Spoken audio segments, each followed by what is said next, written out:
রাজুকের নীতিমালা ও নকশা বহির্ভূত ভবন নির্মাণের অভিযোগে রাজধানীর বনশ্রী এলাকায় বেশ কয়েকটি ভবনের অবৈধ অংশ ভেঙে দিয়েছে রাজধানী উন্নয়ন কর্তৃপক্ষ রাজুক। এ সময় নির্মাণাধীন একটি ভবন মালিককে ৫ লাখ টাকা জরিমানা করেছে রাজুকের মোবাইল টিম। রাজুকের নকশার বাইরে গিয়ে নতুন করে কোনো ভবন নির্মাণের সুযোগ নেই বলে জানিয়েছেন সংস্থাটির নির্বাহী ম্যাজিস্ট্রেট মোহাম্মদ লিটন সরকার।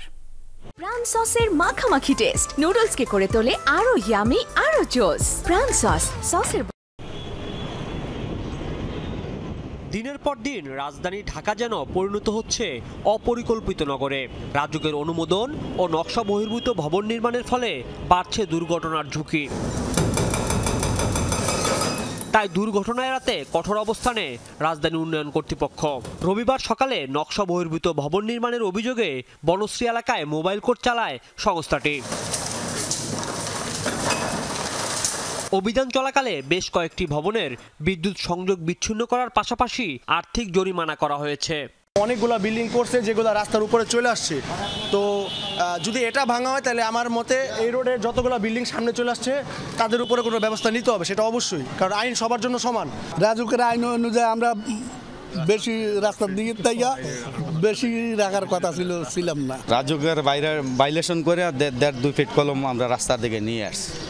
আর ওই নকশা অনুযায়ী করলে তো রাজুক আইসা এনে কথা বলতে পারতো না, মানে আমাদের ফল দেখেই তো কথা বলতে হবে। তারা যখন বাড়িটা করতেছে সিটি কর্পোরেশনের রোড সুদ্ধা ভেঙে ফেলছে।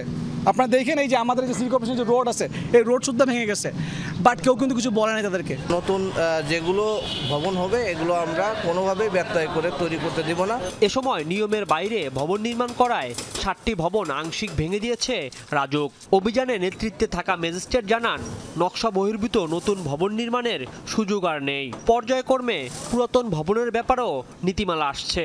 নকশার ব্যত্যয় করে ভবনটি নির্মাণ করছে, আমরা তাদের এই অপরাধ তার মালিক পক্ষ স্বীকার করে এবং তাদের স্বীকারোক্তির ভিত্তিতে আমরা তাদেরকে 5 লক্ষ টাকা জরিমানা, অনাদায়ে 1 মাসের বিনাশ্রম কারাদণ্ড এবং একই সাথে নকশা বহির্ভূত অংশ তারা আগামী 1 মাসের মধ্যে নিজ দায়িত্ব অপসারণ করবেন মর্মে তারা 300 টাকার স্ট্যাম্পে একটা অঙ্গীকারনামা প্রদান করেছেন। এদিকে অভিযান চালানো হয়েছে নারায়ণগঞ্জের আলম খান লেন, ব্যাপারীপাড়া সহ কয়েকটি এলাকায়। কয়েকটি ভবনের বর্জিত অংশ অপসারণ, বিদ্যুৎ সংযোগ বিচ্ছিন্ন এবং 2টি ভবন মালিককে জরিমানা করা হয়েছে।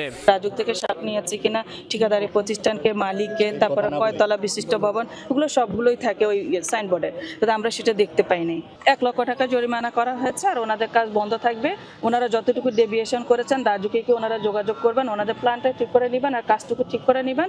নতুন করে নকশা বহির্ভূত ভবন নির্মাণের বিরুদ্ধে নিয়মিত অভিযান পরিচালনার কথাও জানিয়েছেন রাজুক কর্তৃপক্ষ। রাজুক থেকে আমাদের সবসময় মোবাইল কোর্টের অভিযান অব্যাহত আছে। রাজীব আহমেদ, যমুনা নিউজ, ঢাকা।